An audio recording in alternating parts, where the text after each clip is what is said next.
Welcome back to Royal Brothers YouTube channel. This time we've got the Himalayan ABS and we've come completely off the road to give it a proper and thorough test out here in the woods. The Himalayan basically is a fabulous machine. This bike can do off the road, on the road, it can tour, it can do plenty of things. And for a meager 2 lakhs, this is rather a steal. So what we wanted to actually find out in here is how this... Whoa, wait a minute guys. If you haven't recognized the helmet already, let me be clear and explain who this is. This is Strell. How are you doing, brother man? It is so nice to see you. How come? Pleasure meeting you, man. But I have a bad news for you. This is Xpulse 200, the most affordable competitor for the Himalayan. So ladies and gentlemen, let me just tell you what an honor it is to finally meet Strell in the flesh. What he's done is he's got the Xpulse, and our idea now is to make sure we pit them against each other. So it's going to be the Xpulse versus the Himalayan for this review. Well, now that we've been invaded by a wandering Strell on an off-road worthy Hero Xpulse, this single bike review just turned into a proper Comparo. So to get everyone on the same page, let me just introduce you to the ever-elusive Strell. This guy started reviewing bikes almost half a decade ago, and ever since then, he has constantly been bringing out unbiased and gorgeous reviews for our eyes and ears to feed on. So if you are interested in bike reviews and haven't come across the Strell yet, we'd be first surprised, and then we direct you straight to his channel mentioned in the description below. Now let's get back into the Comparo for today. The Royal Enfield Himalayan, a steed that has taken the Indian market by storm since 2016. This homegrown design has become a mainstay when it comes to touring in India these days, capable of merrily making its way to any corner the country has to offer. Versus the Hero Xpulse, a sibling to one of Hero's forgotten off-road models, the Hero Impulse. The Xpulse is a relatively new entrant to the motorcycle market, and it comes boasting of some serious off-road capabilities delivered at the most inexpensive price point. In this video, we're not going to bore you with individual details. Instead, we'll try and compare these two motorcycles in common riding conditions. First, close quarters combat, I mean city riding. Apart from the traffic that exists in city conditions, the potholes or the dug up ditches are similar to what you find in the woods. For that, both these bikes do a very nice job. The Himalayan, with its comfortable and ultra-pliant suspensions, tackle the city streets effectively, while the Hero Xpulse, with a lightweight body and maneuverable characteristic, makes you fight the urge to take on the worst paths just for the sake of fun. Overall, in the cities, the Himalayan feels like its real power and torque is not being adequately used, whereas the Xpulse, being only 200cc, feels right at home even in stop-and-go traffic scenarios. So we think the Hero Xpulse slightly edges it in the cities. Second, long-range shooting, as in the mighty highways.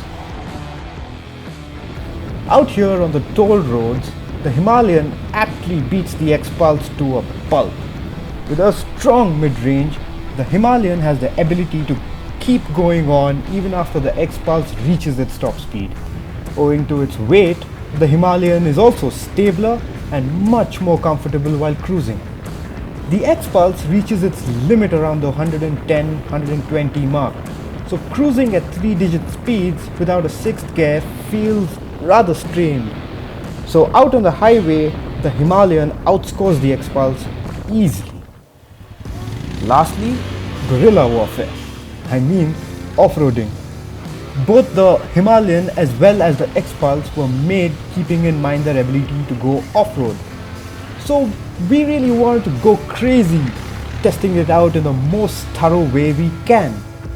Here we found that the Himalayan takes the cake for comfort, whether sitting or standing, you are probably most comfortable on a Himalayan, as it somehow manages to always keep you in a neutral and human-friendly posture.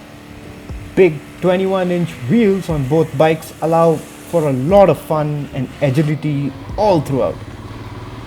But take these bikes on a highly sludgy part of the Kutch or something, and you'd probably find the Xpulse tiptoeing happily along where the Himalayan gets slowed down or sunk in because of its weight. So there are times when you're doing off-roading where you find yourself in such situations. You dig your own grave, apparently.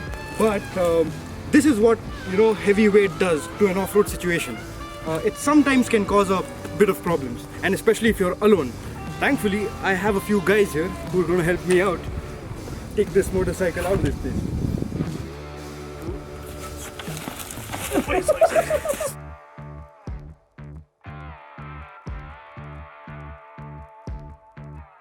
Finally, she's out.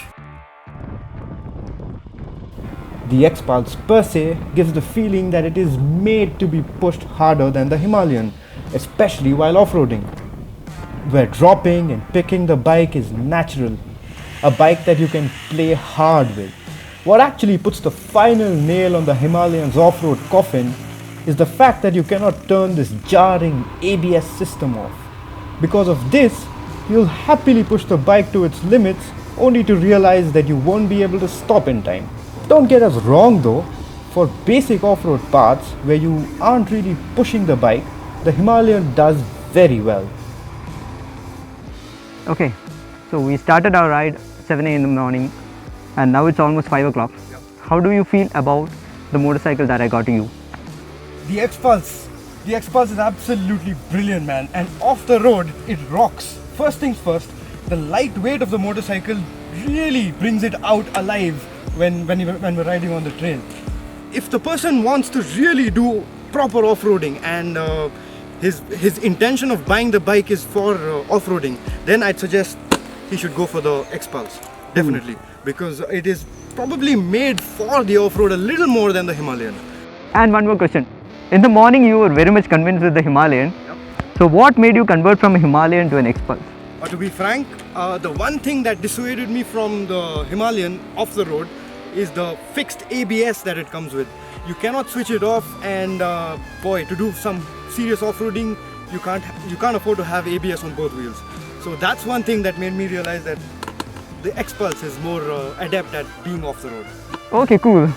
So we've done the off-road bits, and you've asked me questions about the off-road bits, but I know where your forte is, and I know you can do some real serious touring. So you tell me, what do you think is the better bike on road? For that, let's go to the road. Okay, let's go to the road then. So coming to the on-road comparison of the Himalayan and the Xpulse 200, we're gonna flip the coin for you. In the sense, if you're gonna use this motorcycle on the road, there are two scenarios to look at. One is on a highway like this for tourings, and the other one is to use it in the city.